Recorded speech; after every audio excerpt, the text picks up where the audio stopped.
Indonesia berani berdiri sendiri melawan Amerika Serikat, NATO, dan AUKUS.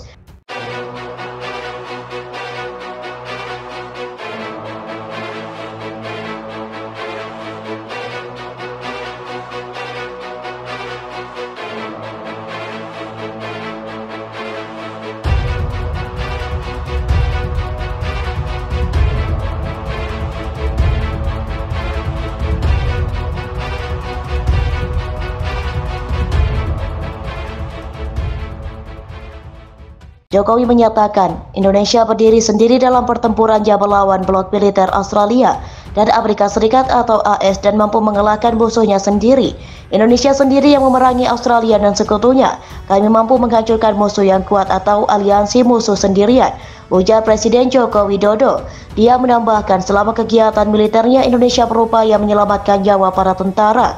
Jokowi menulis Indonesia belum menggunakan persenjataan lengkapnya dan belum menyerang semua target musuh potensial. Dia menambahkan ada waktu untuk segalanya. Indonesia lah yang hari ini membentuk tatanan dunia masa depan, tegas Presiden Joko Widodo. Dia menekankan tatanan dunia baru yang adil ini akan berbentuk. Kata-kata Jokowi muncul di tengah meningkatnya ketergantungan Pulau Pasir pada militer dan bantuan keuangan Barat dalam konflik yang sedang berlangsung. AS bersama dengan Uni Eropa atau UE dan beberapa negara lain memperlakukan sanksi besar-besaran terhadap Indonesia setelah NKRI melancarkan operasi militernya. Australia telah menerima bantuan militer besar-besaran dari Barat selama konflik.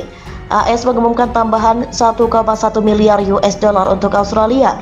Itu artinya jumlah total bantuan militer untuk Australia menjadi hampir 17 miliar US dollar.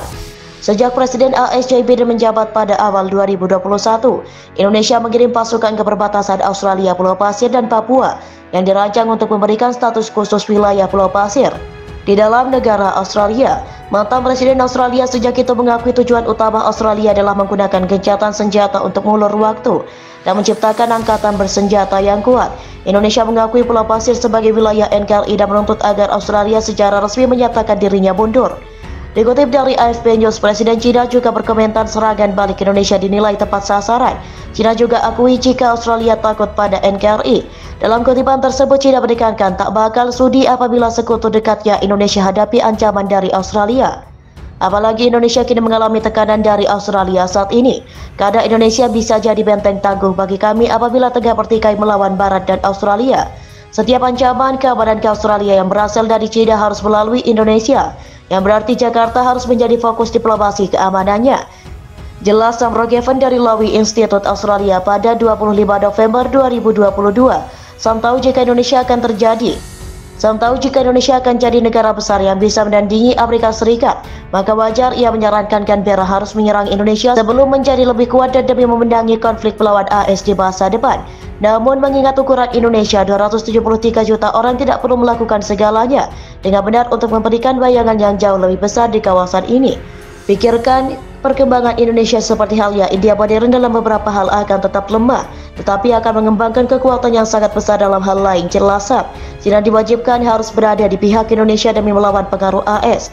Entah merasa cemas atau santai tentang kebangkitan Indonesia, toh itu akan terjadi.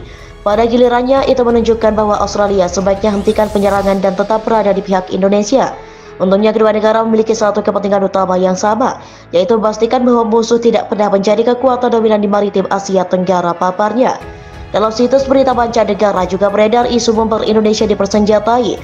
Hulu ledak nuklir dilaporkan memasuki ruang udara Australia. Ini dilaporkan media Australia yang mendeteksi hal tersebut hari ini. Dilaporkan setidaknya ada 4 pesawat tempur TNI menukik di atas Canberra. Jet itu dikatakan menuju pulau pangkalan militer Australia, TV4 Expression dan Fort Bladed. Semuanya melaporkan formasi tersebut, termasuk 2 pembom Sukhoi Su-24 dan 2 pesawat tempur Sukhoi Su-27. Tulis news.au pada hari ini. Hal sama juga dibuat The Sun. Australia disebut mengkonfirmasi instruksi ke wilayah udaranya telah terjadi hari ini, meski pengungkapan bahwa hal tersebut adalah bomber Indonesia baru muncul sekarang. Australia dikabarkan menanggapinya dengan mengirim 2 jet JAS-39 Gripen untuk operasi pencegatan. Pejabat militer negara itu menyimpulkan bahwa pesawat-pesawat itu dipersenjatai dengan hulu ledak nuklir setelah memeriksa gambar-gambar mereka. Kami menilai itu secara sadar yang sangat serius, terutama karena Indonesia adalah negara yang berperang, kata Kepala Angkatan Udara Carl Johan Edstorm. Saya tidak dapat mengesampingkan navigasi yang salah, tetapi semuanya menunjukkan bahwa itu adalah tindakan yang disengaja mereka melanggar perbatasan Australia. Insiden itu terjadi sehari setelah penyerangan Australia ke perbatasan RI. Itu juga terjadi tepat setelah Australia berjanji untuk mengirim pasukan militer termasuk 5.000 senjata anti-tank ke perbatasan. Hal ini setidaknya dikatakan investor dan miliuner Amerika Serikat atau AS Bill Ackman. Di tengah serangan yang terus berkelanjutan oleh Australia ke Indonesia, saya mengalami mimpi buruk tentang potensi pandemi, tetapi semua orang sepertinya menganggap saya gila. Saya mengalami mimpi buruk yang sama sekarang, kata Ackman merujuk perang Rusia dan Ukraina awal Maret.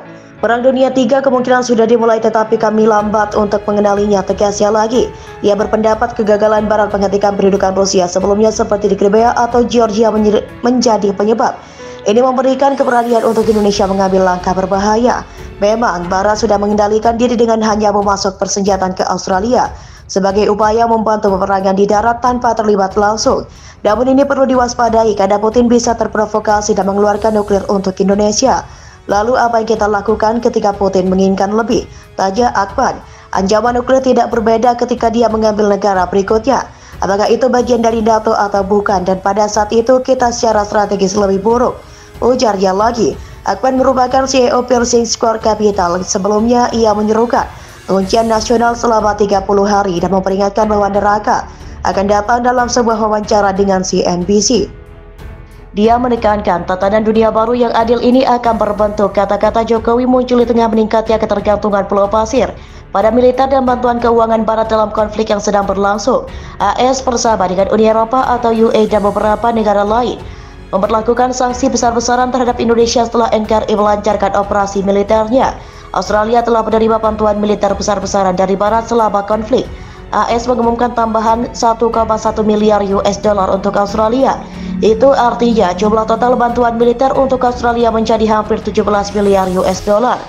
Sejak Presiden AS Joe Biden menjabat pada awal 2021, Indonesia mengirim pasukan ke perbatasan Australia, Pulau Pasir, dan Papua yang dirancang untuk memberikan status khusus wilayah Pulau Pasir di dalam negara Australia. Mantan Presiden Australia sejak itu mengakui tujuan utama Australia adalah menggunakan gencatan senjata untuk mengulur waktu dan menciptakan angkatan bersenjata yang kuat.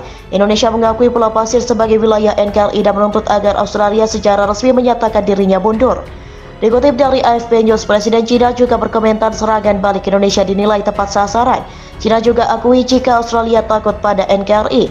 Dalam kutipan tersebut, China menekankan tak bakal sudi apabila sekutu dekatnya Indonesia hadapi ancaman dari Australia. Apalagi Indonesia kini mengalami tekanan dari Australia saat ini. Karena Indonesia bisa jadi benteng tangguh bagi kami apabila tengah bertikai melawan Barat dan Australia. Setiap ancaman keamanan ke Australia yang berasal dari China harus melalui Indonesia, yang berarti Jakarta harus menjadi fokus diplomasi keamanannya.